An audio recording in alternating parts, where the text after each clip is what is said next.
ሰላም እንደምን አላችሁ ተመልካቾቼ ዛሬን በአዲስ ስራ መጥቻለሁ። ዛሬ ይዤላችሁ የመጣሁት ከአትክልት ጋር የተቀላቀለ የሽንብራ አሳ ጥብስ ነው። እንደምትወዱት እርግጠኛ ነኝ። እንግዲህ አሰራሩን አብረን እንመልከት።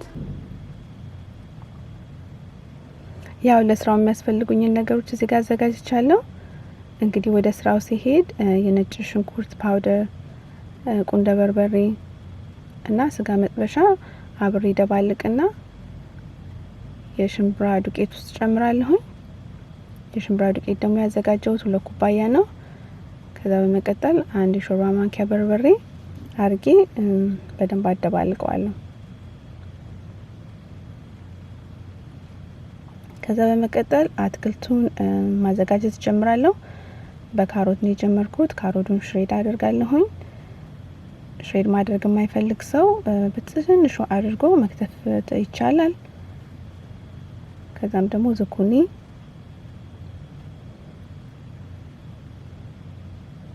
ከዛ ደግሞ ሽንኩርት፣ ቀይ ሽንኩርትና እኔ ትንሽ ነው የምጠቀመው በኋላም ስጠብስ መጨመር ስለማይቀር ሽንኩርት በሽንኩርት እንዳይሆን ትንሽ የተጠቀምኩት። እንደገና ደግሞ አበባ ጎመን፣ ያው ሩቡን አበባ ጎመን የተጠቀምኩት። ያው አበባ ጎመን እንደምታውቁት ሲጠበስ ራሱ በጣም ነው የሚጣፈጠውና ከዚህ ምግብ ጋር አብሮ በደንብ ነው የሚሄደው። ከዛ ደግሞ ግማሽ ቃሪያ የሚሆን እጨምራለሁ። ይሄ እንግዲህ የኔ ምርጫ አትክልት ነው። እናንተ የምትፈልጉትን የምትመርጡትን አትክልት አድርጋችሁ መስራት ትችላላችሁ። ከዛ ከታትፍ ያዘጋጀሁትን አትክልት የሽንብራ አሳ ዱቄት ውስጥ እጨምራለሁ።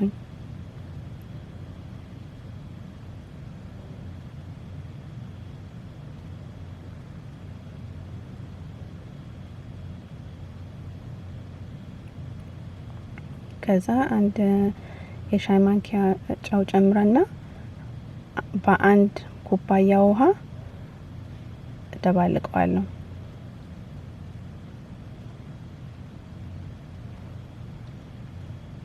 የምትፈልጉት እስከሚመጣ ድረስ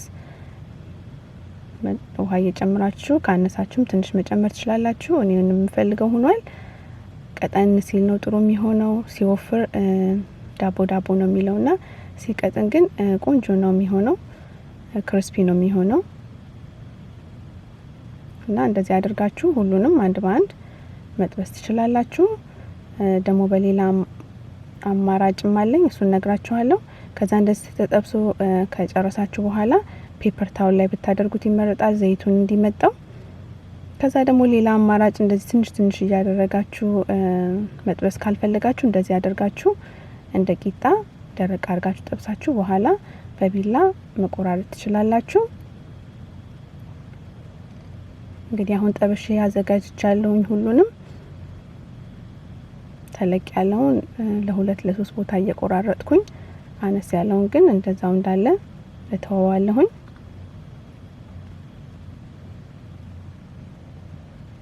ቀጠን ብሎ ስለተጠበሰ ስትበሉት ራሱ በደንብ ነው ክሪስፒ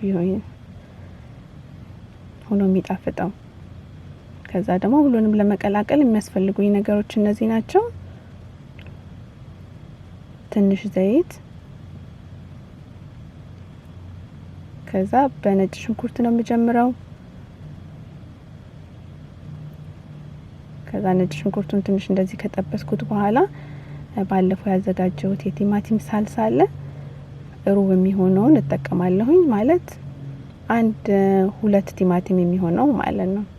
ትንንሽ ቲማቲም የሚሆነውን እሱን እጠቀማለሁኝ።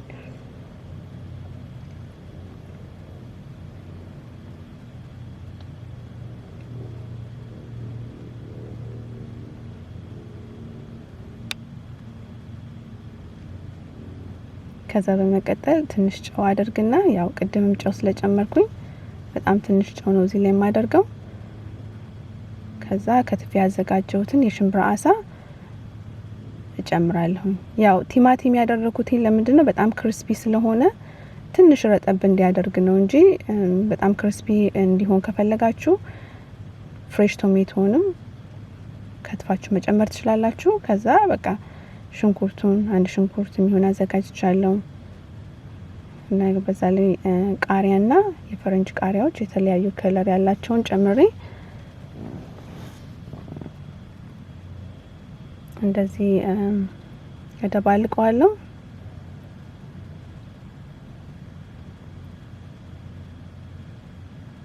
ከዛ እንደተለመደው ጥብስ ሲሰራ የስጋ መጥበሻ የማይቀር ነገር ነው። እሱን አድርጌ እንደምታዩት በጣም ነው የሚያምረው። ከዛ ደግሞ በመስተመጨረሻ ኦፕሽናል ነው ትንሽ ሎሚ ጨምሩበት። ከዛ ይሄንን ይመስላል። በጣም ነው የሚጣፍጠው።